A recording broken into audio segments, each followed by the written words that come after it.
Well, many of our kids are wrapping up school and starting summer. It's a time of fun for so many, but experts are wanting parents to know it can also be a time when children can be inclined to suffer from depression.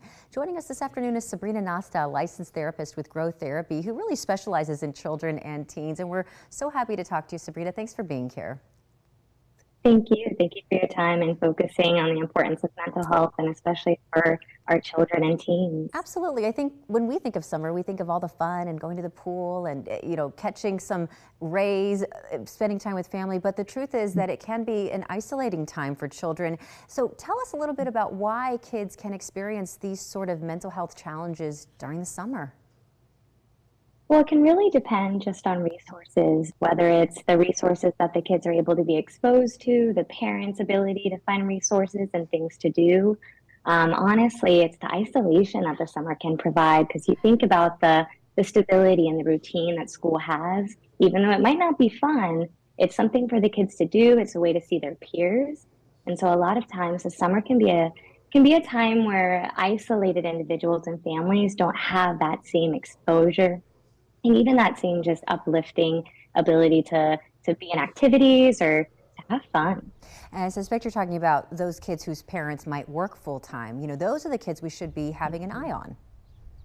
Oh yeah, definitely dual income families when both parents are going to work and a kiddo might be left either at home with a babysitter or maybe they're old enough to be on their own. But you also even have the single parent households where the Right. parent has to go to work. They have things to do. Absolutely. And Yeah. how old are the children that we're sort of looking out for? And what are the signs that we as parents can start to notice should something be going on with our kids? I would definitely say the elementary age. So kind of thinking, kindergarten to fifth grade, 5 years old to about 10 years old, when a kid is kind of almost fully dependent on a grown adult. Those are some of the most sensitive years, the most developmental years, and just the time when really creating that stability and that sense of comfort. They can't really do it on their own. So it's a huge factor of it's a lot of pressure on parents and on the adults, but that's where their role can be vital. You've said children are still feeling the effects of COVID all these years later and the pandemic. Can you explain why you're seeing this? Oh yeah. I think when we consider what happened during the COVID pandemic, a lot of children, if not all of them, especially in America, were taken out of school. And so just like the summer is a way of, being taken away from that regularity and that social exposure, they were doing academics on a computer. And so just having that interaction, although it's something, it's just not the same. And there's definitely been a decline and a big influence on their social skills and comfort. And so I think a lot of children they're a little regressed in their abilities when it comes to interacting with peers, comforts in having interviews and just kind of things like that. And I know there's something wonderful that is happening with this generation of kids. It's not all gloom and doom. Tell us about their unique grasp of their emotions.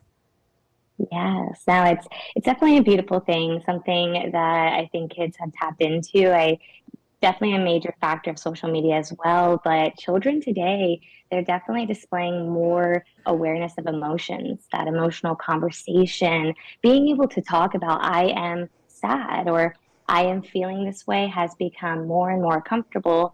So much so that I even see children teaching their parents or even Wow. teaching me in sessions where they'll have the conversations. And I'm like, thank you. Thank you for starting this. I'm chuckling because I have a 4-year-old son and we just told him we're having a baby and he goes, "That's going to be really Aw. hard on me." And I thought, wow, Oh my that's gosh. really honest. Okay, Weston, we'll work through this. Anyway, There we Sabrina, go. Honesty. There it is. honesty. Thank you so much for joining us this afternoon. This really provides, a little insight into what we're all going to go through this summer. So thank you. Yes, ma'am. Thank you so much for your time.